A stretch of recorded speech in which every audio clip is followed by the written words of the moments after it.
Welcome to Mishna study Masechet Maasrot Peret Bet Mishna Bet. Over here now Mishnah, we're going to continue the last Mishnah basically. And a person now, instead of walking through the shuk and being approached in the middle of the shuk by someone who says, "Here, have a gift of te'anim, have someone gift of figs," now he's sitting in his friend's store. He's hanging out, getting busy in the shuk, and as someone's passing by. Right, I'm explaining this like Harambam. It's the most simple way of explaining this Mishnah, but Tuna explains this a little different, and there are some complications with this Perush. I'm going to explain according to Harambam, as we always do.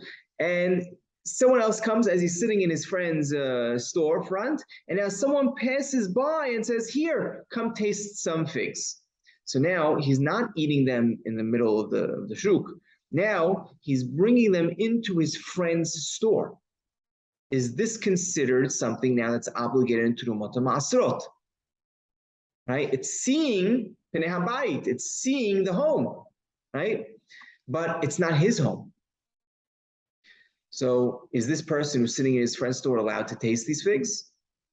What about his friend, the store owner, who's being offered these figs? Is he allowed to taste these figs? That's going to be the discussion about Mishnah. He's sitting in the sha'ar, right? Or the hanut, the store, right? And someone passerby came and said, "Come, take some figs." They're allowed to eat, and they're patur from separating ma'asrot. They're allowed to eat it, achilat aray, a temporary eating. Why? Because it's not their home. Right? It's not their hatzer, it's not their home, and therefore these items, these figs, are not considered as if they saw Penei HaBayit. They didn't see their own home, and they're not obligated to the Maasrot. Right, but the owner, right, of the of the sha'ar or of the hanut of the store, they're hayav. They are obligated because now these figs saw their home. They were brought into their domain, and now they're obligated in Maasrot. Right, so there are three parties over here. Right, there's the the friend, right, who's sitting, the person who's sitting in their friend's store.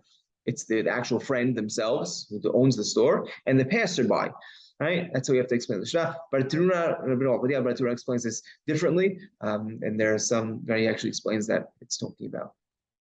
Okay, he explains it differently, and it's a little bit more complicated. You can look at his Perush. Tosfot Yom Tov tries to answer for him.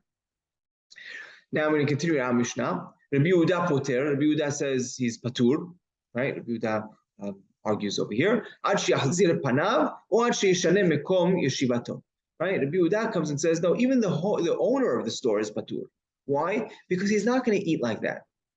He's not going to eat. It's not kavod for him to eat that way.